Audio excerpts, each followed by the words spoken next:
are live. The SMT Podcast, Sunday edition. It is March 1st, 2020. What is up, SMT Nation? It is good to have you guys here. Thank you for stopping by this evening. If you're watching this in the live, it is a pleasure to have you. As you guys are kind of filing in and piling in, please do like this video and share it to your favorite social medias. That helps the channel out tremendously. So the likes and the shares, that would be awesome. All your favorite social medias would be great. Instagram, Twitter, maybe you got Facebook, maybe you got the Gram. Share them. Help out the SMT quite a bit.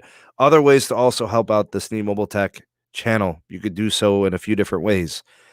You could do so by becoming a patron, a member of the SMT Patreon community. Big shout out to the newest member, Mike West. Welcome to the community, sir. We are glad to have you. We're kind of getting close to approaching 40 members now. All types of exclusive perks and exclusive videos, in-depth looks at a lot of the topics that we cover on the day-to-day videos that we have on the channel.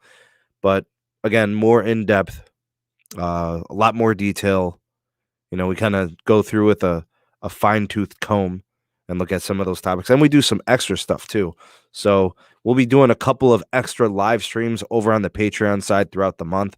So I'll probably do like an extra live stream podcast either the first and last Tuesday of the month. I don't know, somehow, some way I'll probably figure it out where I kind of sneak it in between the YouTube channel live streams. So we'll do that. So you've got those things to look forward to if you become a patron. There's $1, $2, and $3 tiers. Not much to become a patron, and you do support the productions here on the channel. So that's one way you could support the channel as well. You can also follow the SMT Twitter account at SNEED Tech. Do live calls. You know, I do tweet a little bit here and there. The community interactions are fun.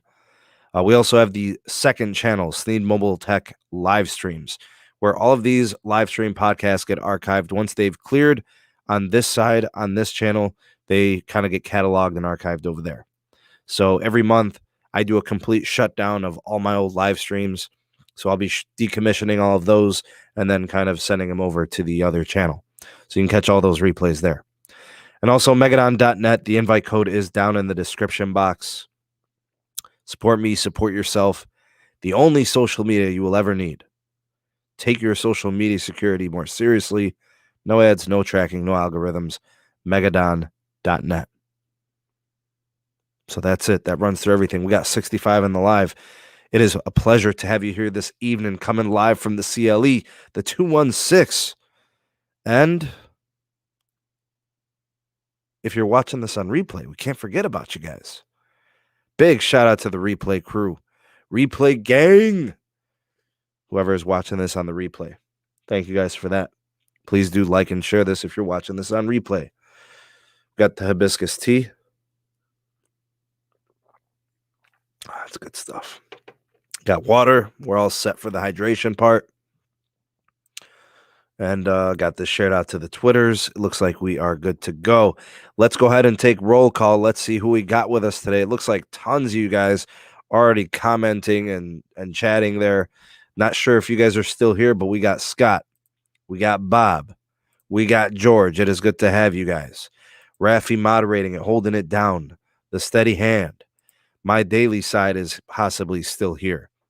The homie Carlos will be joining us shortly. Sean, thank you for your PayPal donation, man. Appreciate you. And big shout out to him for doing so. That's very kind of him, supporting the Yasmin Foundation. I know Sean can relate. I think he's got his own little ones, and he kind of knows what's going on with that. So thank you, sir. TM Productions, it is good to have you on, Tyler. Big shout out to his YouTube channel, TM Productions. Roman and the Prey, it is good to have you on, sir. The brother Cesar is here. I don't think Pete knows we're live right now. Somebody let Pete know we're live. The homie Caleb is here as well. Bob is here. Good to have you on.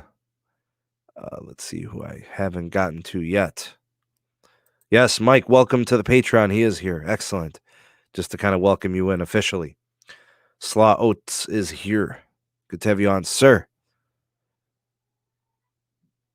If you guys can hear Yasmin, she's rolling her R's. Alexis, it is good to have you on. Thank you for stopping by. Very active member on the Patreon as well as on the YouTube channel. Things Need is starting a food podcast and live stream how to cook 5G. Yeah. That's funny. What's up, John? I'm here, man. I got here. Sean Robinson is here. Got the 720 Ultra testing today. I bet you it was pretty nice. Hey, man, not much happening. We're here. We made it, you know. We are here. I'm running from the cops, Bob. What's up, T Skunk Mobile? What's happening? Good to have you on, sir. Got the skunk happening. Might have got to everybody, possibly. Jose is here. What's up, brother? Appreciate you stopping by tonight. Nino Beats, long time no see. Apple Watts, what up? Always have to refresh to see when you go live. Hey, John, what up, bre? It's good to have you on, sir. Thanks, Raph. Appreciate you. Levin, my dude. Good to have you on. Did your friend get his line fixed? Yeah, I think he took a talking about Carlos, maybe. What's up, K Deuce? Noah, what up? Scoop, what up, homie? Good to have you on, sir. Raymond, Sean. Man, I'm never going to catch up. What's up, Lawrence? Still trying. Devin, long time no see, man. Yeah, let's talk about that coverage today, actually. Let's talk about Band 71. Let's talk about their low band and what they really need to do, right? Why don't you comment on the Planet Earth streams anymore? Bro, I can't keep track of all his live streams, man. I try. There's just a lot going on there, man. I try. What's up, Robert? Good to have you on. Big Bry, what up? Little Easy. I just jumped my spot, man. Ooh, I get to say the best name of all.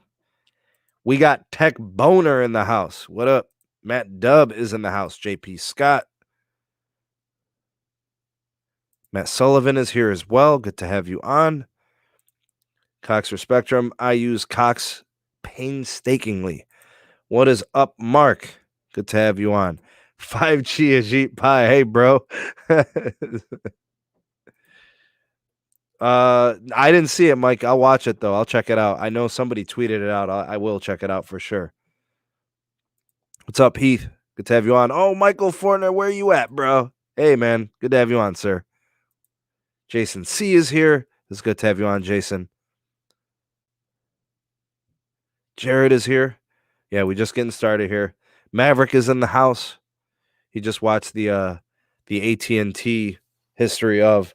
Yeah, I saw your comment on there. Thanks for the compliment, man. Appreciate you.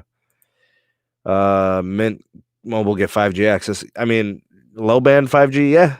If you got the right device, as long as you got, low band 5G connectivity on your device. What's up, Sparrow? Hawaii in the house. Aloha, my dude. Aloha. All right, Pete. Taking care of business. Boom. Willie. What's up, William? Patron and supporter of the channel. Thank you for being here, sir. Salute to you. Mark? Okay, I think we are here. And let's bring in the man, the myth, the legend. Hello. What up, bro? What's going on? Life is good. We What's made up, it, bro. What's going on, man? Chilling, bro. We got people switching over to the AT&T. I just helped Madbirds change over right now using my employee discount on my corporate account. So he gets money off the plan, money off the insurance monthly, all that stuff. He just made the switch. Timothy Ball is in the house. It is good to have you on, sir. Looks like he's the hardest working employee over on the T-Mobile side. We appreciate your services, sir. Yeah. Gregory. KMLE, don't be dogging the hair, all right? Tomorrow I'm gonna have a wave check. You know what I'm saying? Because what happens is, Carlos, when I get my hair cut, it gets straight for like 3 days, then it gets wavy for like 2 weeks, and then it gets curly the rest of the way. That's kind of the evolution of my hair. Damn. Nice. I'll be going through it with the hairdo, bro. But the fade mean though, you know what I'm saying? The fade mean. Look, boom. Yeah. Carlos on deck, indeed. Carlos, Yep. we're here to talk about the couriers Oh man. and what they gotta be doing and thinking and planning for in the future. So let's take where every carrier is at currently, what they need to be doing. Yeah. And of course, some of this is wishful thinking. We can't, like, you know what I'm going to say. You know what I'm going to say about T-Mobile, right? When it comes to the money. You know, we're going to tell the cheapos to start spending it. Yep. But there are things that we can say that companies need to improve. Verizon has things they need to improve. T-Mobile does. AT&T does. We're not here to take anybody's side. We have no affiliations. We're going to call it like it is. And we're going to talk about what they all need to do to make their networks better. And we can even talk about customer care. We could talk about products. You know, we could talk about getting hacked. Yeah, about hacks and security. You know what I'm saying? Out of nowhere, you turn on your phone and a couple of lines are disappeared. Well, see you later. See you later, magically. Some haboobs got my lines. I know about 6 haboobs straight up just jacked my lines, bro. I got hijacked. Let's talk about everything. Let's look at it in totality because if you think about it, that's part of the customer experience. You know? Damn, bro, I still got jacked. I can't believe it, man. I'm not surprised, and I'm going to tell you why. Wow. After what JG told me about SIM stealing and SIM swapping, and you know, but here's the thing that tells you how insecure things are inside of T-Mobile's stores. You get what I'm saying? That's what that means. You know? Hold on, bruh. I'm going to do this one, bruh, just because people think that we bash too much, bruh. I'm going to do it for them. Bro, John's saying I got to wear a do-rag, bro. Bro, I'm going to do it for them. They called Scully's, yo. Hold on, let's see if I still have it. I know I got it here some. Top flight security of the world, Craig. Top flight security of the world, since we can't say the other part of the word.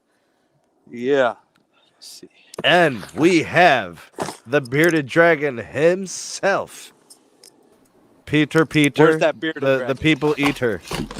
I don't eat people. Where's that bearded dragon at? Yeah. What's up, Pete? How are you, sir? Surprised that you're getting the bearded dragon. You're creeping earlier and earlier. Why is he quiet? He's good. I hear him loud and clear. Yeah, I don't know. I guess I'm not quiet if Sneed says I'm not. Oh, that's loud, weird. I hear you. Clear.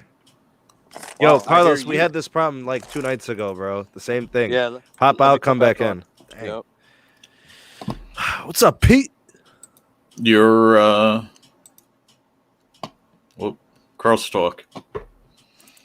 Got the chat up. Ahoy, Robert.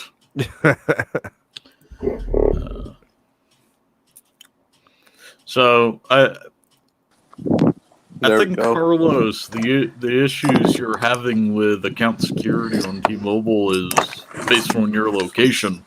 There's some commonality around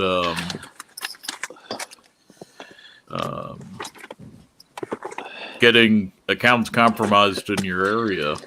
It's at what JG filled us in is it's not just where I'm at, bro. It's been happening even on his neck of the woods and everywhere. Like you said, it's just not too known, you know? It's just not a lot of people because they fix it right away usually. Okay, so Alexis says it's not the T-Mobile store that's insecure. It's the architecture of the system. It should not happen in the overall cellular network.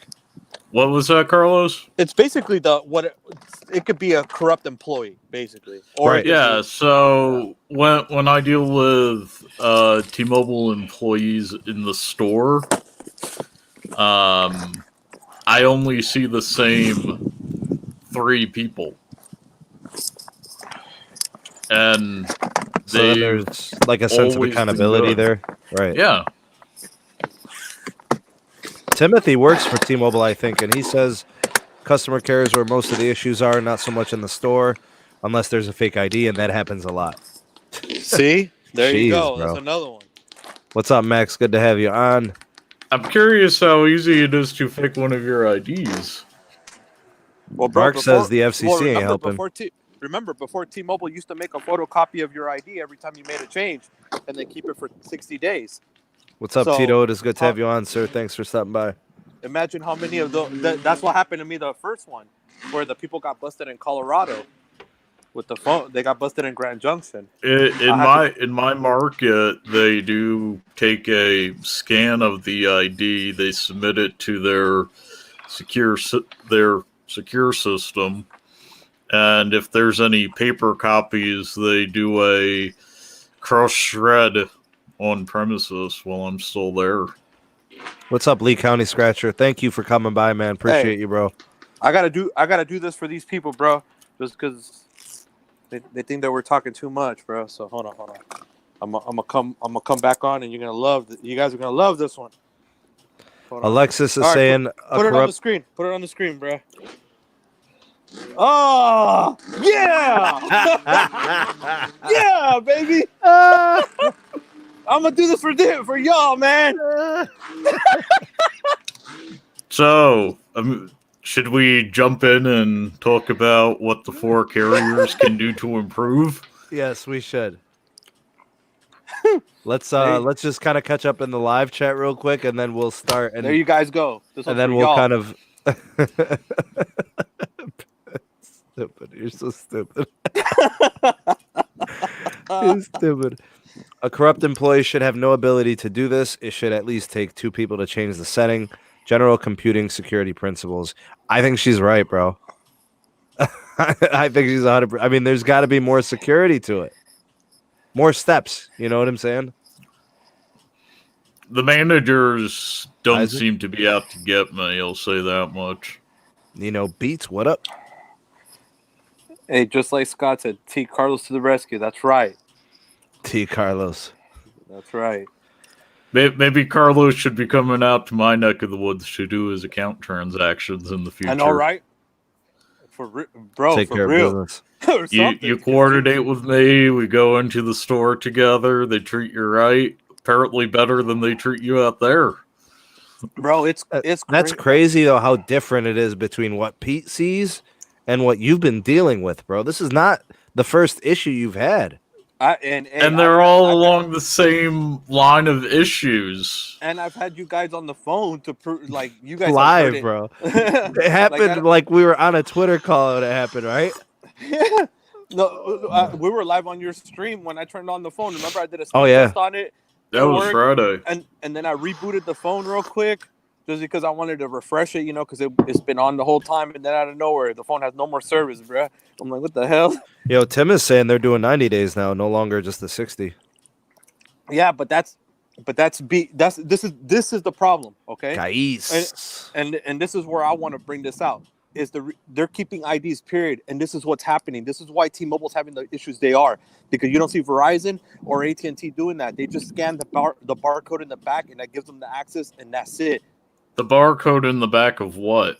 Of your ID, because that barcode has more information than is on the front. But the only thing they do is to scan when they scan the back, the barcode, then it gives them access to the account because it sees the name matches, and that's it, and the address. Boom, it lets them in. That's all they use it for. They don't use it to take pictures and keep copies and all that. And that's the problem. Because then you got little sticky fingers over there somewhere. You know how it is, Pete.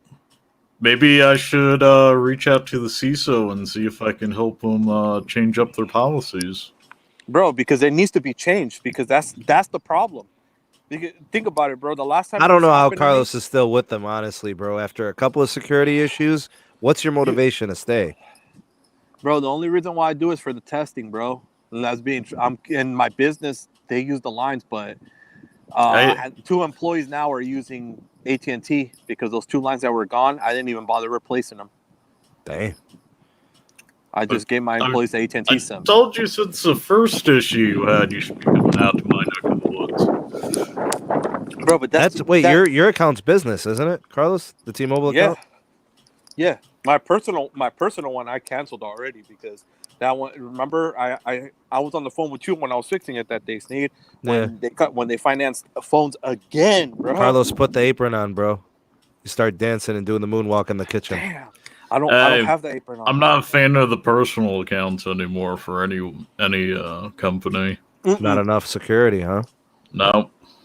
Dang. So the bit. I mean, don't get me wrong, bro. Like, if they stop doing that, I think it's just the ID thing out here. Maybe out here in this neck, bro, in like major cities, they're using that to steal people's stuff. Maybe. I mean, JG's in what, the San Diego or San Francisco area? Yeah, San Francisco, like NorCal area. Yeah, like. Hey, Pete, what do you think about eSIM? Do you think that there's enough security there to help with this? Bro, Nope, it's frozen. If it doesn't matter. It doesn't matter. If you get access to somebody's account, you're done. If you the difference between eSIM is, instead of getting a physical chip that you slide into your phone, you take a picture of a QR code, and you need a SIM to swap a SIM to. Actually, quite frankly, I think it makes it easier, because you don't even need a SIM, you just need a printout. Yeah, but eSIM has two-factor authentication through the server. So at least that's two checks over just provisioning a single SIM. You put it in your phone, you use it, they get access to your SIM number, and then they start changing shit. Here, I'll show you right now. This is for my eSIM for AT&T, and I'll show you. This is exactly how it works for every company. I'll show you. Let me grab them real quick. While you're setting that up, I'd like to say LTE apparently has user space security, but it doesn't. So here, because I'm not going to show, like, because this is actually. Oh, Cesar, thank you for the PayPal, Cesar. I appreciate it. You didn't have to donate, man. I appreciate that. This thing right here, they told me keep it. Anytime I switch a phone to a different eSIM phone, iPhone or whatever, all I have to do is scan this again and again and again, and I can reuse it over and over and over. Yep. Same with T-Mobile, same with Verizon. So if anybody gets a hold of this, they got access to your line, that QR code. So you got to destroy it. Access. Yeah, but then if you destroy, you have to go back to the store and get another one and pay $25 every time. Man. We got some new patron members. We got Nino Beats. Welcome to the Patreon page. He's gone ahead. He's tier 3. He's super SMT. And then just we got like me. Right, but Pete's actually Pete sprinkles a little extra on there actually. And then we got Nino Beats, and we also have RFK Tech. Ricky just added himself onto the Patreon at the super SMT tier. Oh, nice. Yeah, so I think we may be at 40, bro. It's pretty close. The community's getting larger and larger. It's awesome. Maverick's not digging the hat, bro.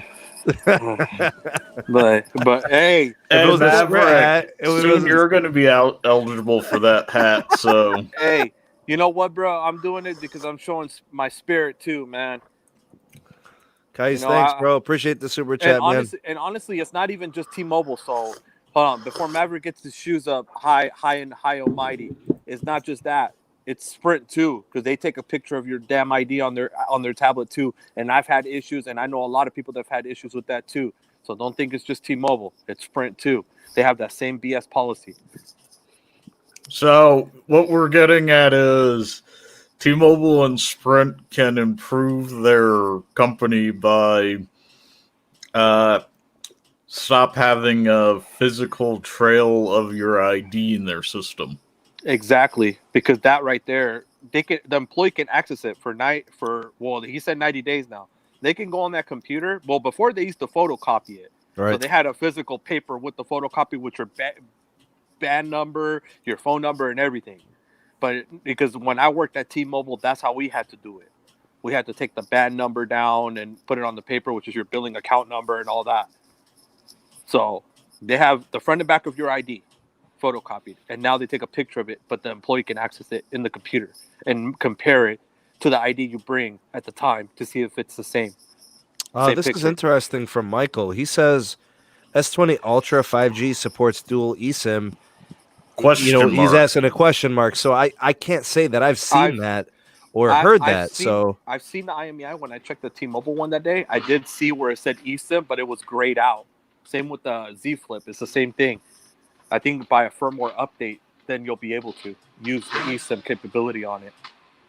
But dual eSIM, I've always seen Not it dual. as yeah. No, it's one physical, one eSIM. God. Okay, so maybe he worded it funny. Maybe he does mean dual SIM, one being eSIM, or maybe it's just two eSIMs. I don't know why you would need two eSIMs. You would want at least one hardware SIM, right? I guess. I would think. Alexis with the monster donation. Alexis, thank you so much. This should be an international telecommunications standard requirement through ISO CCITT. I've worked on those committees. Otherwise, you can't close the security holes. She's right, bro.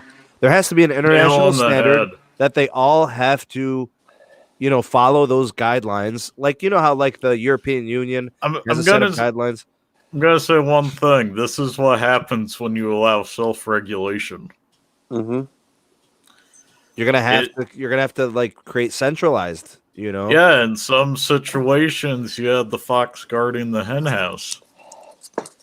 Pete's right, dude. I've never been in favor of self-regulation. The only time how often does it work, Pete? I was gonna say the only time it gets tighter is when the industry faces a large class action lawsuit. But at the end of the day, there was still a regulatory body that enforced it. Yep. So that's really the issue, is the regulation isn't really there.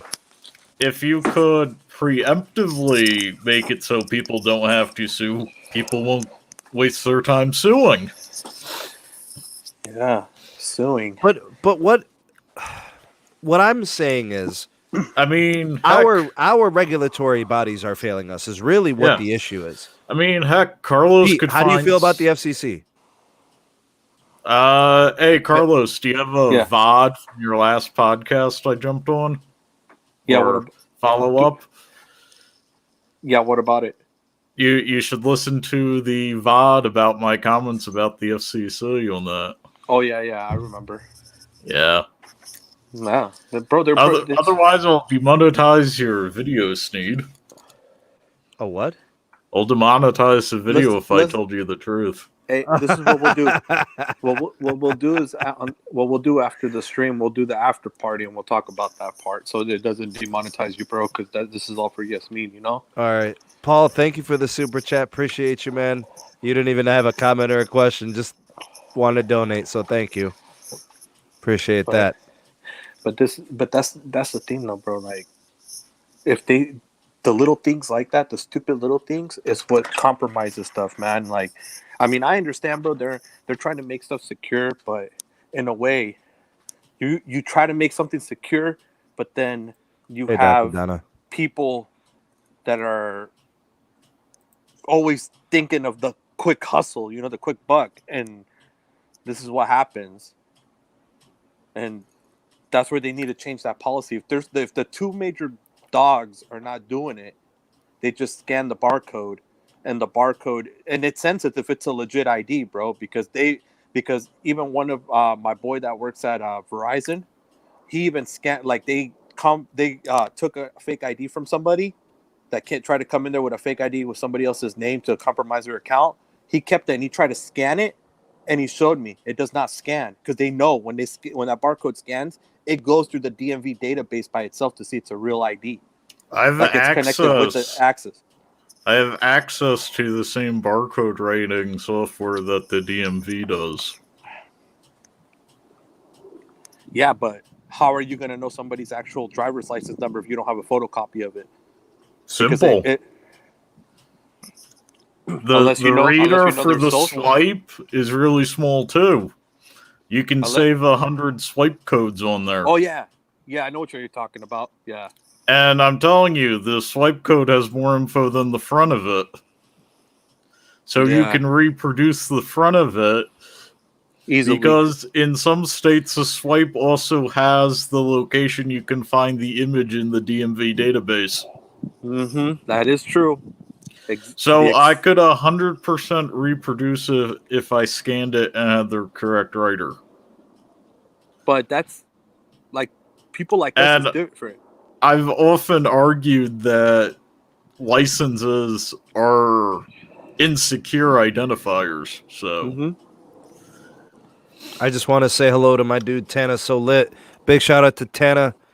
Everybody who hasn't, I don't understand how you couldn't have. If you haven't subscribed to Tana's channel and you're into smartphone hardware and all types of different camera technology, dude's got an awesome channel. Does amazing instrumental and audio. So I forget the name of the website. I think it's beat.club. I don't know if he wants to go ahead and kind of give it a shout out in the live chat. You can go ahead and do that, Tana. Big shout out to him and his channel. Big supporter of his stuff. Hackers get a bad name. Not everyone's a malicious black hat hacker. Some are actually security people. That's actually true.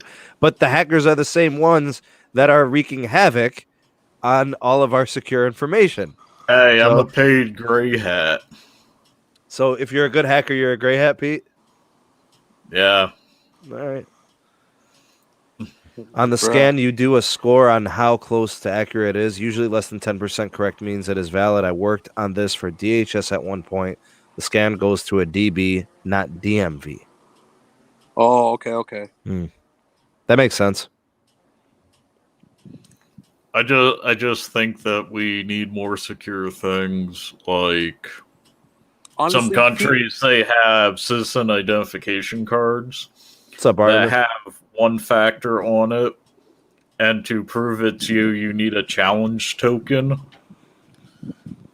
that is activated once it is scanned. And then... So can I ask you something, Pete? Yeah. Verizon definitely has security flaws. There's no... They have different security flaws. They have different... So, like, let's take, for example, the fact that Verizon does the same thing. They look at your ID. They confirm it's you. They don't take a picture of it. But they confirm it's you, right? They ask for your ID. But, like, stuff like what Carlos is seeing from the T-Mobile side, that doesn't happen on Verizon. Verizon's issues are, like, phones getting stolen out of the you know, like the storage, bad accounts, you know, with fake information. Like they have AT&T, the same thing.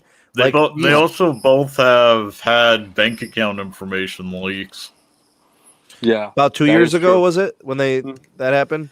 Yeah. The last one reported, yes, and typically they only report over a certain threshold. So if it was like 5,000, 10,000. If it was like 6, they don't care. They won't mention it. And if I was malicious and I had enough time and the effort, I could probably get maybe 150 bank accounts off their corporate site without even trying. Yeah, it's not that hard. And it's not even like you need the routing number. You just need the bank account number. Yep, because Google's your best friend for routing numbers. Yep, it's all based on the state, and there is a 90% chance based on the number and the state the account's based in, you'll get the routing number. See, Pete, that's why when I opened up all my business account, checking accounts and all that, I didn't do it in Nevada, Arizona, or Utah. I did it in a different state. So that's not connected to me. So that routing number, you would have to literally know what state I opened it in to have the right routing number. 100% true, because postpaid accounts have the most sensitive information. Yeah. Pete, I mean, there was recently a breach with account information going out, but 90% of that information was a Facebook skim. Oh, I heard about that. Which company was that again? Which one was it? They got Wells Fargo bank information, if I'm not mistaken. It was it's Wells Fargo. You have an 80% chance it's a legitimate account anyway. Wells Fargo is one of the most trusted banks. I mean, name a bigger bank. Hey, Yep. it's one of the most trusted, but I'm still saying you can find shadow accounts there. Sure. Pete, here's what we're going to do. You get T-Mobile because you are the T-Mobile expert. Carlos, you get AT&T because you're the AT&T expert. I'm going to get Verizon. We are going to question, scrutinize, analyze, and offer our opinion on what each of these companies needs to do to address all of their shortcomings. Device financing, smartphone selection, customer care, phone operation customer care, in-store, aesthetics, designs, stores, network, plans, all of it. 5G approach, LTE approach, everything. We're going to scrutinize each of those carriers. Pete, the reason why I want you to do T-Mobile is because I trust you to do T-Mobile. I don't think anybody knows them better between the three of us than you. And then Carlos, I think you know AT&T the best, so I'm trusting you to that. I'll take Verizon. I'll start off with T-Mobile. Yes, sir. They do have antiquated methods of verifying your account. Personally, I think on top of having the ID, you need to be able to answer a couple challenge questions for them to even verify that it's legitimately you. I've had some questions like, despite me showing you my ID and the guy looks as glamorous as I do in the picture, how do you know it's actually me? How do you know this is a valid ID? Shouldn't there be more information required to determine that it's my account? And I got its company policy that the ID is legitimate enough to prove identity. And I didn't like that. I'd rather have them, ask me the company name, what my company PIN is, and maybe my mother's birth date. Whoa. So I do think the verification process in store is lacking. Over the phone, they require me to give the company name, company PIN, and my billing address. And I don't say my PIN anywhere but to the phone rep. None of my PINs I ever say out loud, except for if it's for verification with the company that I set it up with. So what would you do? Like type it on your phone real quick, show it to them, and then... Yeah. Nice. Yeah, and, security is in important, an app, man, that I know that does not store information regarding... Well, Pete, you do Google phones, so you've got a pretty tight device. I also do it in airplane mode, and it's I type it in a signal message. Man. For LTE rollout, T-Mobile has done good progress with where they've been 5 years ago, but they do need to continue rolling it out and exhausting all of the bandwidth they have for each spectrum to accommodate the large influx of customers over the past 5 years. Pete, 5 years, they've probably added 25, 30 million customers. Yeah, and the spectrum has not even tripled. I wear that hat when it's cold, Carlos. Yeah, baby. So the spectrum hasn't tripled. They're slacking on 66. They're slacking on 12.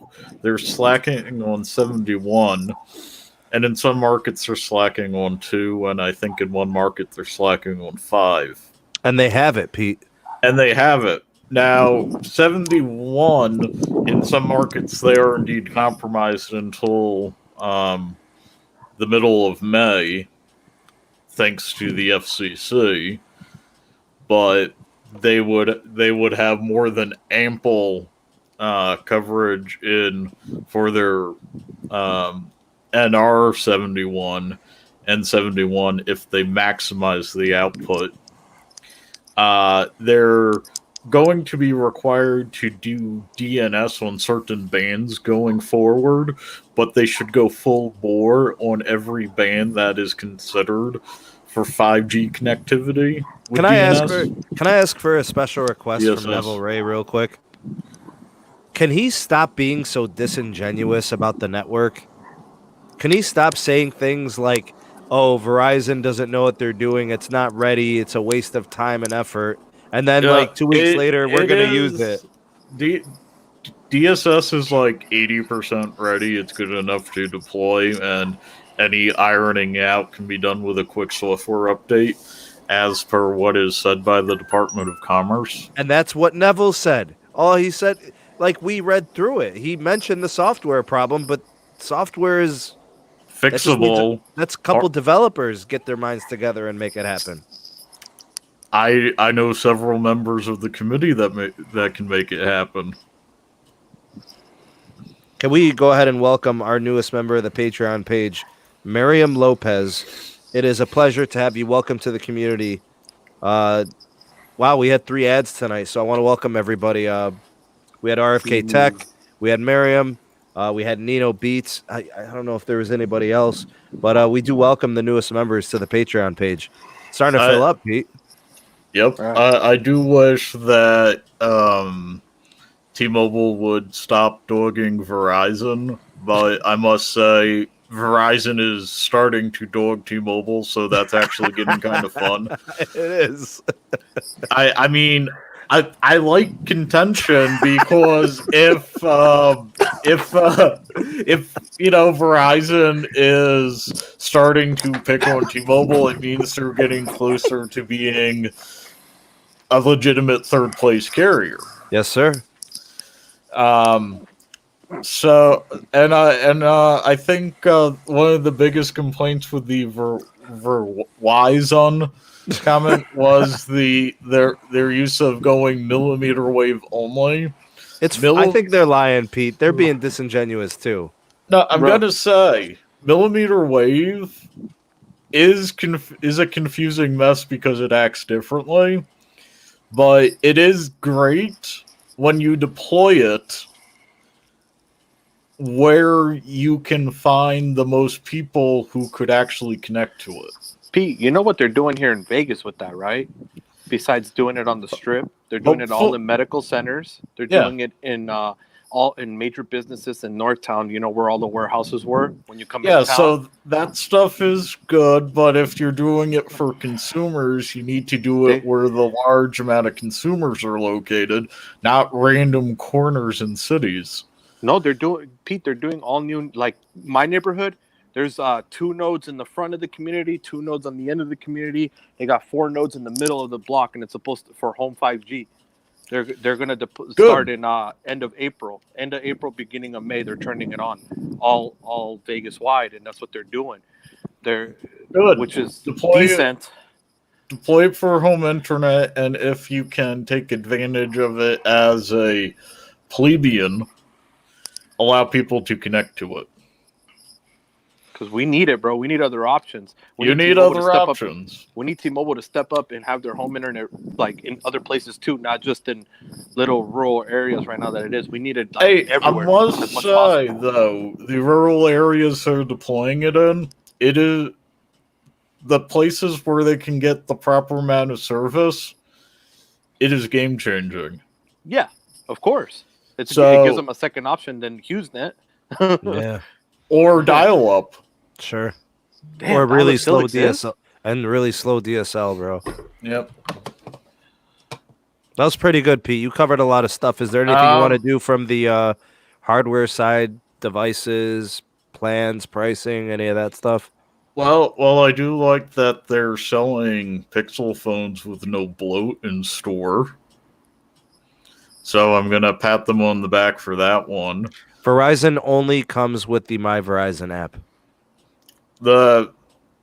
You can get the T-Mobile app you get the T-Mobile app, but you can uninstall it. That's what I'm. Same thing with Verizon. So I think the Pixels are all doing that. That's not bad. That's Yeah.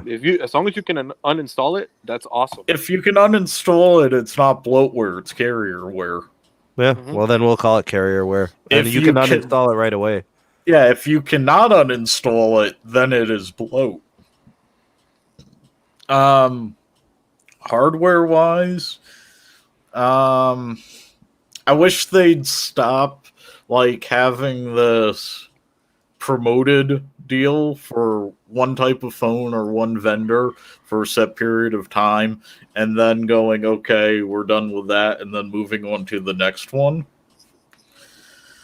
But this is coming from someone who, if he gets a phone, he's buying it straight out from the OEM, not T-Mobile. Right. But yeah, I think they need to do a better job deploying. I wouldn't mind seeing them use some of their unused 66 for NR. See what I'm saying, bro? They have it. They can. Mhm. There are some markets where in a given location, I can cap out my carrier aggregation of 66, and there are still neighborhood things within 2 miles that they could use for NR 66. Pete, when you're full blown connected with all that 66, are you getting 200 plus megabits? I'm starting to think this is a hardware issue from having a phone about a year and a half old. I'm capping out about 160. Yeah, you got the 845 or the 855? I think it's the 45. Okay, then that might make the difference. It might be a carrier aggregation. I only get situation. 3 carriers. So a fourth carrier probably gets you there. Fourth carrier would probably get me around 230. Because I've gotten over 200 on T-Mobile on these sites with my 855. But yeah, this is an old chip. It doesn't even support band 14, even if I do a software update to it. You will get 29 and 30 though. Yep. But I'm gonna say there's no band 14 in my county yet, So it doesn't even matter. Doesn't even matter. You might not have it for another 2 years, bro. Hey, I'll know when the antennas go up because one of the locations on my engineering building. Oh, so if they were to upgrade that site, you would know. You would see them up there. Yeah, I'd see the antenna, and the FirstNet guys on campus would be bragging about it. And All right, man. That was pretty good, Pete. You covered a lot of stuff. Let's see. Is there anything else that I would say? Well, whenever you're ready, hand it off to Carlos. So, financing businesses, you get account caps on what you can finance, but for individuals, they do have lower rates and less flexible plans for financing. I think they need to find a different lender for the credit, especially those with better than average credit scores. So they could finance a $1,500 device fully through T-Mobile in 2 years or 3 years or whatever the consumer says. At the moment, if you try and get a $1,500 device there, they're going to ask for about half down. It's hard, man. That's hard. Like, Pete, I know it's a little different for you. You go through the manufacturer. You like to pay straight up. But now with phones exceeding 1,000, 1,100, 1,200, 1,300, people are going to be more compelled to finance, you know? Hey, Maverick, I'm not overly generous. I'm just not saying, they're horrible. Mm-hmm. They're in my market, they're more than usable. They're more than usable than AT&T.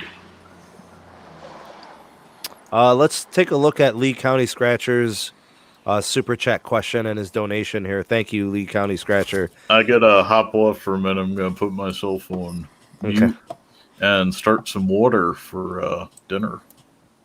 Any good options for unlimited hotspot? Verizon is garbage where I live. Peace. So no visible. I think Lee County Scratcher, from what I'm hearing and seeing, I'm hearing Wing Wireless is the way to go. Yeah, they do AT&T business. And they do it unlimited. So, and that's hotspot included. That being the case, it might be worth a shot. I think they do it unlimited now as long as you're not just slamming the hotspot data. Well, in that case, I don't know what we could do for Lee in this case. You're gonna have to be using the phone, the mobile data on the phone as well. Heavily. Yeah. So like if you were 50-50, would they cut you off? Probably not. What's up, Carlos? What's up? You got AT&T. Saying, yo, Pete. Oh, okay, so it's my turn then. Yep. Is that what you're saying? All right. So, but of course, I'm rocking the magenta gear today. So even though I got to talk about AT&T, I'm still rocking it. I got to make it look good, bro. Fresh. You know what I'm saying? Look at that. Fresh. All right, cool. So, AT&T. Oh, man, the hat almost flew away. Hey, the AT&T perks needs to start giving away AT&T swag so you can get like Death Star and blue. The swag, bro. The swag. Yeah, but it's all good. Okay. Well, AT&T does have, they do got some security flaws themselves, bro. Because, yes, they are pretty secure, but at the same time, they, too many people, since they know how easy it is, they do that bot scams, and then they end up getting people's PIN numbers. Like it's easy for them to send a secure PIN. Like let's say I know your phone number and I put it on the AT&T website. I can hit forgot PIN or forgot password. It'll send a PIN to your phone. I can spoof my AT&T's customer service number and be like, "Hey, what's up? I need it. We're AT&T trying to secure your account. Blah blah blah." So they do got issues with that, making it too easy. Where any line on the account can reset the password to get into the main access of my AT&T. That's a big issue. But other than that, bro, like if you go in the store, they're pretty secure. Like you can they scan the ID, and if the employee even has a doubt on it too, they can send a secure PIN to your phone, or to the email address on the account. They could send it to either or, and then. Then you got to read off the PIN to be able to access the account, even though it's you there, let's say. So, I mean, they do have that to implement in security. AT&T, I mean, they're spending pretty decent. Can't say they're not. They're spending $22 to $25 billion. They're rolling out the FirstNet, which has actually been helping out a lot with congestion. I have noticed their network pick up compared to before. Their customer service does suck. It's getting better, but it still sucks. A lot of overseas. I think they need to implement more here in the U.S. If not, then they need to better. Yep. If not, they need to close down the call center. Let's say, like Verizon, they close their down at 10 o'clock at night. Depending on what coast you're at, it'll close at 10 o'clock at your coastline, which is perfect. If you can keep it 24 hours by keeping it in the States, at least close down the call center. And I mean, signal wise, bro, it's great. The speeds has been good. It's improving. They're getting rid of a lot of HSPA and converting it over to LTE, which is a bonus. What else? Their phone financing is actually, it's good to a certain extent, because I don't like the 30 months. That's where it kind of does suck. But that was definitely in response to the expensive pricing on the phones. Yes, I understand that, but they are forcing everybody to go on 30 months. And if you want to upgrade in 13 months, you have to pay $5 extra a month on your installment versus just giving you the option of 24 or 30. I'd rather have options. Then and if I have to pay a little more on the phone payment, that's fine, but give me some options versus just either you pay 30 months, or if you want to upgrade a little early on the iPhone Forever or the Galaxy Forever upgrade plan, then I gotta pay $5 more. Hey Carlos, I'm gonna interrupt you for a second. Go ahead. I'm gonna thank Mr. X for the $1.99 super chat sticker. Oh, thanks, Mr. X. Which one? It's an on-set chair, like director's chair, but in red, not black. Oh, nice. I Yeah. didn't even know they were doing new ones. Cool. Thank you, Mr. X. Yeah, thank you. But I mean, other than that, their plans are pretty smooth. Their financing, they need to work on it a little bit, but it is pretty flexible though, because if you're approved, that's the nice thing about AT&T. You're approved, let's say for 5 lines, 0 deposit, then that means that you're even though the line deposit is 0, that means your financing is 0 too, and they let you finance. Let's say if the phone costs $3,500, they'll let you finance $3,500 phone, 0 down, just pay the taxes, you're out the door. Nice. So that their financing is actually pretty flexible. Yeah. When it comes to that part.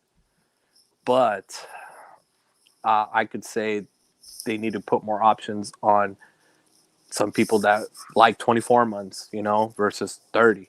They need to give options a little bit more on that. I mean, Signal is great. Service has been boosting. That phone issues, that's the only issue. And I mean, really, the overall experience with the carrier has been pretty decent, bro. I've been testing it out. It's been pretty good. AT&T Business treats me great. They will go above and beyond to make sure that you're all right. And when you go to an AT&T store, if you're a business account, they'll actually go above and beyond for you. And I mean, it sucks, but they will skip the next person in line to take you first and hook you up with water and all that stuff, I've complained when in store T-Mobile attempted to jump to me for business. I'd like the queue system. Yeah, that's the only part that that's kind of it's not right, because if you came in before me, then you should be assisted before me. Exactly. But I mean, there are some business people that do like that, so I mean, good, it's perks for them, the people that are not considerate.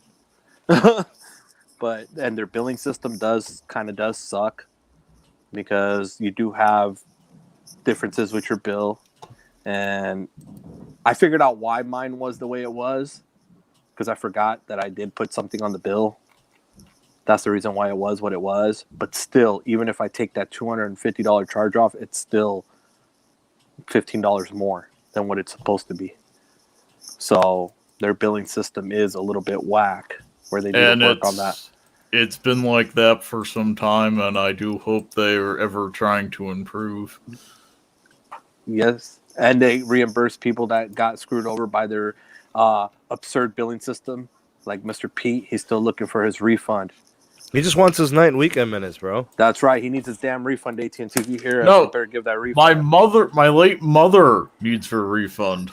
well, damn, they better give that refund somehow. Hey, I want to give a big shout out to T-Mobile Stan. I think I know who that is. He's definitely not a T-Mobile Stan, but it's okay.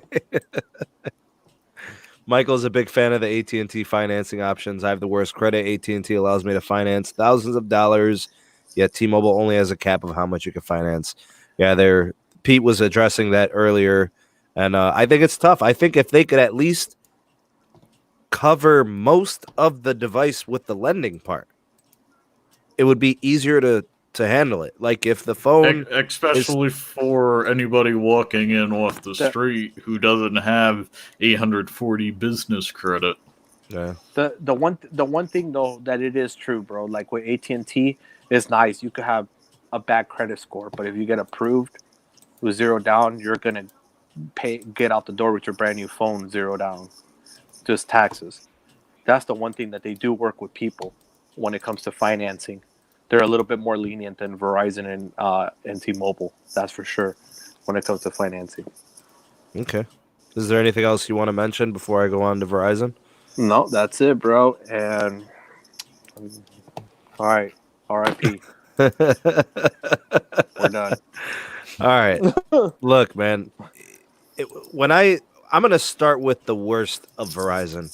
I'm going to start with the worst. We're going to do like worst to the best. Okay, like what they do well. Okay, the thing that they are absolutely the worst at is like customer value. I think they have to change the culture of what customers expect for what they're paying for. And I'll get to the network in a second, but all things together, when you are a Verizon customer, you don't think you're getting a good deal. You don't think I'm getting value. You don't think I'm getting a lot of features. So I think they've changed this actually the last couple of years, especially the last year. Is it what is his name, man? The new CEO. He's added Disney Plus to a lot of the unlimited data plans. They're doing more with like streaming services with Fios. They're coming into age of like, I think we have to do what sort of T-Mobile's doing, which we could directly thank John Leisure and Mike Sievert and those guys, but Verizon was never interested in this previously. The focus was the network. The focus was the performance. We don't care. People are paying. We're taking the money. All right. We want your firstborn, your left kidney, and your right foot. You know what I'm saying? So I feel like now they're starting to see that the market share has shifted, and they saw what T-Mobile did, and they responded. I know it's only been a couple of years. Let's say 2017 when they brought back the unlimited plan. But starting with that, I knew it was a shift because they would have never did that before. So I feel like they're doing a little bit more with that now. But I really think like them charging for the millimeter wave access, which is extremely limited, really backfired on them because what they ended up doing was on a couple of plans it's included, but a couple of plans it's not. I think that should change. If somebody has your $1,300 smartphone, they should not have to pay for 5G. They paid $1,300 for the smartphone. You know what I'm saying? And 5G is an evolutionary shift in technology. It's not game-changing an experience right now. If they had millimeter wave across 60% of the US, and they're like, all right, guys, pricing is going up across the board. Everybody has to pay 5% more on their plan. And it was available in 2/3 of the nation, I don't think anybody would bat an eye. But it's so limited. So I think charging for 5G, there's a couple things they did that don't make sense to me personally, and I don't think it was a good look. But I do see a little bit of a more consumer-friendly shift. So they're addressing it, and it's getting better. Another thing I'll say is their pricing has gotten slightly more competitive. Mm-hmm. So they've always been the more premium and expensive carrier. It's gotten a little bit better. So they're still the worst when it comes to pricing, but it's gotten better because previously they were just like, hey, you can go to any carrier you want. We want our money. Now I feel like they're fighting a little bit more for consumers' dollars because, Pete, they saw the market share shift, Oh, yeah. So you can't ignore 86 million subs. You can't ignore 50 million over the last 7 years.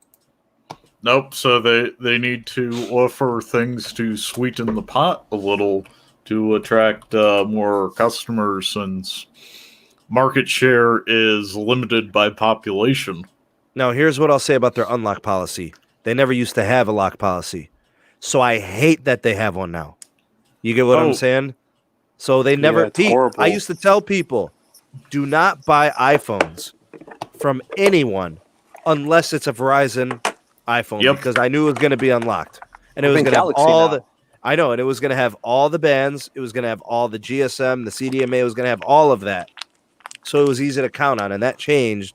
Now they make you do a 60-day unlock. So annoying, and you have to call. If you don't call, it will not unlock.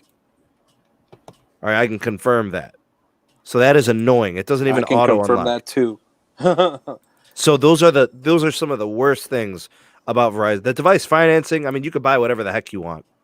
They'll give you 10 iPhone Pros. They don't care. Nope. Customer care, it's a mixed bag. I've called and had amazing tier 2 customer support. I've called and had Gates of Ishtar not understand what I needed to do, and it drove me crazy, and so it's mixed. I would love to see more consistency there. They got to improve some of that. But when I get to tier 2, things happen. So I'm okay with that. I think the last thing I'll talk about is the network. Overall, it's really hard to argue with the numbers. Their network is, in most cases, if it's not the fastest network in most markets, it's probably second fastest. I really feel like Or ahead, they're Pete. within, 5% of the speed from number one. They're never the slowest network in a market. So they're always good, right? They still do have congestion issues. And the reason why that's concerning is because, Pete, they're only about 10 to 15% of their customers are on unlimited. So that means if more start shifting that way, we have a real problem. So they have to address their issues. Now they spend money, Pete. 18 billion last year, 17 billion this year. Soon as the C-band auction finishes, I expect them to spend 20 to 30 billion at that auction. I expect them to spend 20 billion annually for the following decade every year to deploy it. C-band auction, they said they have no limit. They're willing to open up the whole pocket. Okay, but the estimate is 50 billion overall in the auction. Yeah. I think Verizon walks away with half of the licenses. So for the CBRS auction, which is a different band, at least they're limited on how much spectrum they can get per tract, so other companies can buy into it. I don't know. I know that there's some markets where they're getting squeezed, so they're going to address them directly with more small cells, upgrading macro sites with more band 66. I don't know. I wouldn't mind if T-Mobile did that too. But we're talking about the same issue here. Yep. T-Mobile, but congestion. But Pete, T-Mobile has unused spectrum. Yep, bro. Verizon is they're milking ants. You know what I'm saying? What kind of milk do ants have? They ran out of the rat milk and now they're on the ant milk. There's nothing left, bro. But they are, bro. They're the most spectrum efficient carrier in the U.S. If I could say that about anybody, like AT&T, they finished everything on to band 14, right? T-Mobile's not done with 600 megahertz. They're not even done with any other frequency they could be using. Pete, do you follow me on Twitter? Yes. Have you seen any of the posts that I've put out there about Mike Seaver and John? I said, in a very respectful way, in no way I meant any disrespect to those guys, I said, I don't know why John couldn't finish it. I don't know if it was because Deutsche Telekom didn't believe in him. I don't know, they just didn't want to spend the money. But if John has any say in it as a board member starting in May, can he facilitate a situation where Mike can close the deal, finish Band 71, LT and NR, roll out DSS, and start really integrating Band 41 for mid-band 5G? Because those have to be the and thing 41 that needs to be full DSS. Right, but Pete, think about it, bro. The only thing Verizon can do right now is upgrade their LTE. They can't do anything in 5G. Bro, they don't care about millimeter wave. People are deceived by them. They actually believe what Verizon is saying. Verizon is only going to be focusing on enterprise, like the healthcare systems, the automation, bro, they're going to see every company focusing on healthcare systems, because if we can get good competition and good development in that, everybody wins. Let me give you a scenario. Pete, me and you, we're old pals. We're both like in our 80s, right? No hair left. We got walkers and wheelchairs, right? We go into Walmart or something. We've got our phones. We connect to Verizon's infrastructure. We scan our app. It pulls up our medical history. We go for a consultation. They give us our prescriptions. It's ready at the desk, and we're done in 5 minutes, bro. All that can be done with 5G, and you know it. Oh, yeah. Although I must tell you, I get that same treatment at my current pharmacy without opening a phone. But I'm trying to create the scenario where this is being, happening. All right, Pete, I don't know. Now the more interesting thing is we going in with a new medication, we scan our phones, and we have other medications that we're having before, and before we get to the counter to pick up the new medication, we get a list of all possible reactions with every other medication. We got one more new addition, Elmer. Elmer, it is good to have you. Welcome to the Patreon community, newest member of the Patreon page. Thanks, and welcome to you, sir. Nice. what I'm saying is that your scenario sounds like what can be had. I'm saying what we need to have. I'm really happy though with the progress Verizon has made with the consumer-friendly practices. It's much better than in 2016. Bro, in 2016, I was ready to go crazy on Verizon. If their network was not good, I would not have had them up until that point. They brought Makes unlimited. perfect sense. They brought unlimited back in 17. I was cool with that. The network got a little slower from that. They addressed it by upgrading a lot of sites in my area. It got slow again because more and more people migrating to unlimited, and they upgraded more sites again. And now they're doing it again. So they're putting their money where their mouths are. They will always have a strong network. So Verizon has really only had to focus on the customer care side. Pretty much the network, it seems like it's clockwork. It's like it's automatic. They know what they're doing. They know how to upgrade their sites. And Pete, the one thing that is different about Verizon and T-Mobile, they both have to upgrade their network, right? Yep. T-Mobile does theirs in these segments, in these really small steps. It's like normal progress, right? It's really succession, right? Oh yeah, they basically do a rolling Yes. turnover. Do you know what Verizon does? They go to one geographic area, they build it up with everything they could possibly have, and then they say that we're good and leave. So the only thing that I could say that distinguishes T-Mobile and Verizon's situation is that Verizon says, hey, we already plan to use 17 or 18 billion. Go. Do it now. You know what I'm saying? Verizon has a longer established credit history. If you have 20 years of reliable credit history with the numbers to back it up, and you say go out and build, they'll go, okay, you got the credit. We know we're going to get paid. This is 100% true. Since the merger, like really the last 6 months, the number of tweets from Neville about the network has crawled. Like they used to be every 2 weeks, Pete. Maybe he's spending too much time talking with the Sprint network engineers. You still have to which upgrade would be sites, a good though. thing. But you still have to upgrade sites. The band 71's not done. Nope.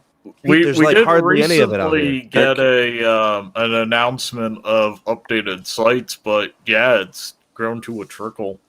They canned their project how they're doing it. Now they're going back and they're going to follow the Sprint objective and do massive MIMO on band 71. So now they got to rip everything back out and redo it. Yeah, but they should be doing band 41 simultaneous. They might be. Yeah. What's up, BG Grizzly, my dude? But if they're doing that, they're back at square zero. Mm-hmm. So Why?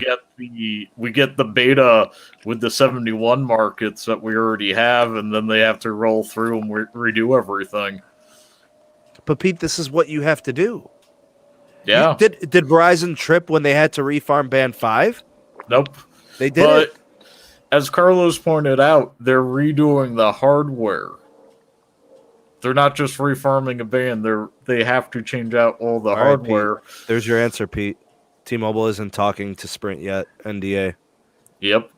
On the engineering side. Yep. Which makes perfect sense. So if they are indeed going with what Carlos pointed out, and they do the massive MIMO, they're like, okay, we have these base 71s, you have the extended coverage, and maybe data where you didn't, not amazing data connection. Then you roll it out with massive MIMO 71 and 41. Yeah. You got to go back to every tower and put up brand new hardware, man. All they have to do, I don't care what it takes, through hell or high water, I'm telling you, Pete, they have to put out $6 billion for 600 megahertz by itself. Minimum. And I want $6 billion on band 41. Minimum. That's $12 billion. Have Sprint bring $4 billion to the table.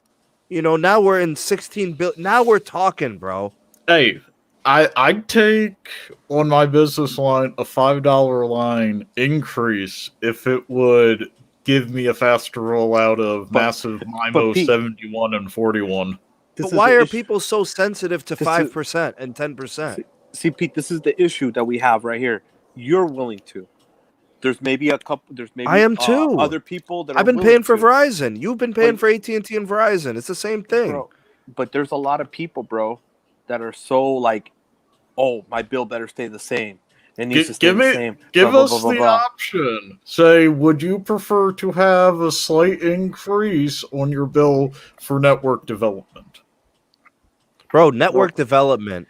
If that's how it's presented, well, rapid people should be giving up development. Fine, bro. I would feel like, wow, this company is in tune with the network. You get what I'm saying? Yeah, bro. How long are you gonna keep trying to fake the funk? We need to rapidly increase our cash flow. Would you be willing for a slight rate increase? The thing is that a lot of people that are on T-Mobile, bro, I hate to say it, bro, they don't have the really funds. Strapped up for cash. Yeah, they're strapped up for cash. Yeah, but what if it was like Pete said, where it was this initiative, and those who are willing to pay get access to those upgraded bands first, or period? Why not period? Make it an access. That's a little risky business, right? No, you pay Magenta, like let's say the Magenta Plus plan. You make the Magenta Plus plan so they move everybody who's on the upgraded version. They move them all to a separate plan. Yeah, so they push everybody that want to pay extra, keep them on essentials. You know? I'd say that would be okay, but everybody would need to have access to their fully realized 71. But we do have to remember that Band 71 is and always will be an everybody band. It's a coverage band, not a capacity band, and I've been saying this since it's been released. Exactly. The most you can get is what, 20 on the download side? 20 megahertz? Yep. And maybe more if you can MIMO it.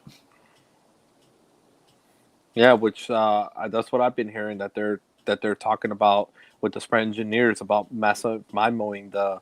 But even then, you're looking somewhere in the best conditions, somewhere between 60 and 80 megs a second. Pete, you got to make sense for me on this. There is a T-Mobile site that is 1.3 miles from me. It's underwatted. That's what I thought, bro. Because I can't get band 71 if we could better than a minus 120. The power to 750 watts, which is the maximum capacity for an LTE broadcast tower, you'd be baked in it. It is probably somewhere around 600 watts. Because at the end of my street, I'm getting 70 megabits per second. Yep. Then there's a bunch of trees, and then at the end of my street, it's probably like a quarter mile. So I'm telling you, they're probably underpowering it for some reason. I don't know if it's a legitimate reason. I don't know if it's an oversight. I don't know if it's your city saying, you cannot broadcast in this I really hope it's not an oversight, Pete, because that's horrible. that would piss me off because I'm paying for your line. You should have good coverage. But Pete, I've had this issue, and I've talked to the T-Mobile support team, and I'm like, you guys, can you please identify this site as something to address and to investigate? Yep. Because I'm a mile and a half from a Sprint tower, and I'm pulling 95 on minus 95 on my signal strength, and I'm getting 100 plus megs, band 41, and that's not low band, that's mid band. Oh yeah, so they're probably underpowering your low band. Why are they doing this, bro? That site has band 2, 12, and 71. That's crazy. There's somebody that's saying in my area, band 71, 1.5 miles away, and I get 1 bar at my house. Probably underpowering it. Bottom line, bro. Now, here's the thing, though. There is one reason. Does this make sense to you, Pete? Because I feel like it does. Band 71 radios are 40 watts. Some sites and cities underpowered due to the SINR issues. What was SINR again? Let's signal interference something. It might actually have to do with the television spectrum range, since that is channels 37 Pete, through that means 41. That means they gotta go back up there and figure it out, because that's all done. No, 37 to 41 is not done until May 15th.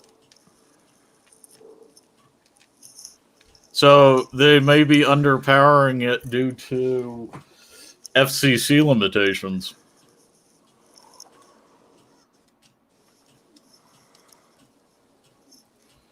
And if it's the FCC limitations, the issue is legitimately with the FCC for selling that band before it was ready. What's your signal strength there? Are you got a good signal, bro? No. This is I just got this sent to me. This is T-Mobile in Chicago. Yeah, that's congestion issues. That is congestion. I've done Chicago at 11 p.m. downtown. I've gotten 70. But Caleb, if band 71's not cutting it, what about the band 2? What about the band 12? What about the 66? I mean, there's a lot of flexibility there. I mean, you can operate all of those bands off of pretty much every site, especially band 66. Bro, I don't care what anybody says. Band 66 has saved the last 5 years of LTE. Okay. Seriously, it has saved Verizon. It has saved AT&T. It has saved T-Mobile. The only company it hasn't saved is Sprint, because they have band 41. Although some of the spectrum in 41 overlaps with some of the spectrum in 66, I believe, on the high end.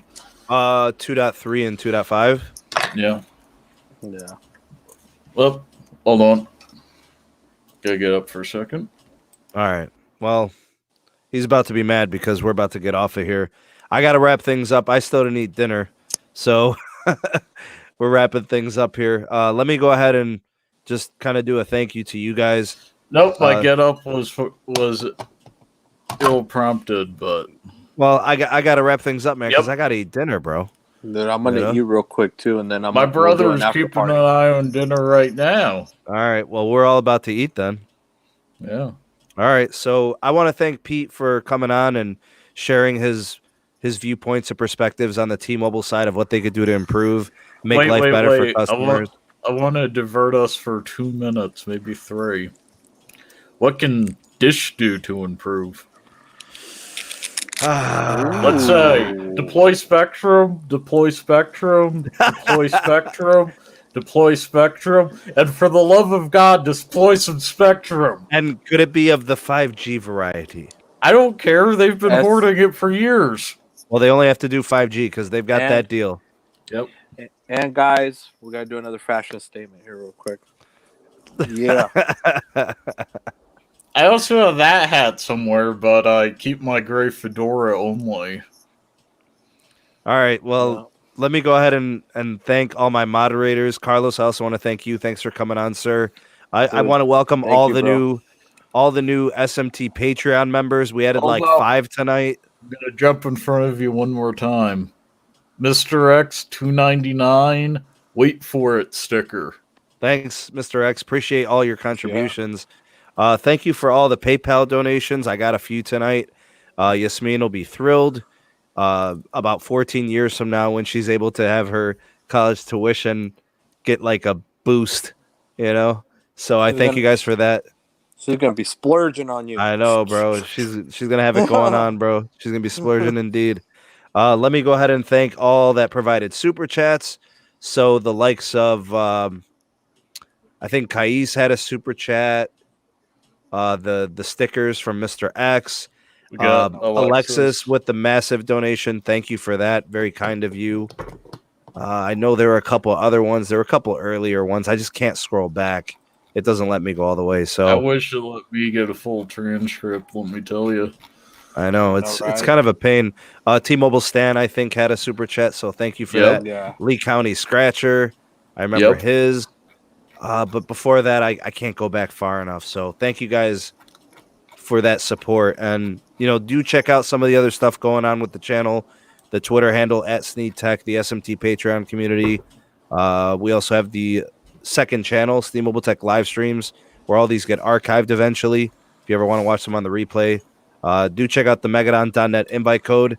If you're looking for social media protections, protect me, protect yourself. Do check out that. No ads, no tracking, no algorithms. And I think that's pretty much it. Unless something happens incredible this week, probably maybe a live stream Tuesday or Wednesday. We'll see where that ends up. So stay tuned. Make sure that you guys are subscribed and bell notified so you never miss a live stream from the SMT. And Yasmin says bye. Say bye. Say bye, Yasmin. Say bye. Say bye. Bye. All right. Yeah. I'm coming up to eat, okay? Okay. All right. All right, boys. Hey. Thanks for everything. Should we do a after party or what? Like after Yeah. we're done eating? Give me like At some point. 20 minutes or something, 30 minutes. Yeah. In like 30 minutes then. Yeah, because Okay. I gotta grab something to eat too. I'm hungry. Excellent. Very good. Okay. All right, so let's do an after party afterwards and let's ball out. All right. All right. One love. SMT from everybody here. Appreciate you guys. Have a good rest of the Peace. night. We'll see you later. All right. Peace. Later.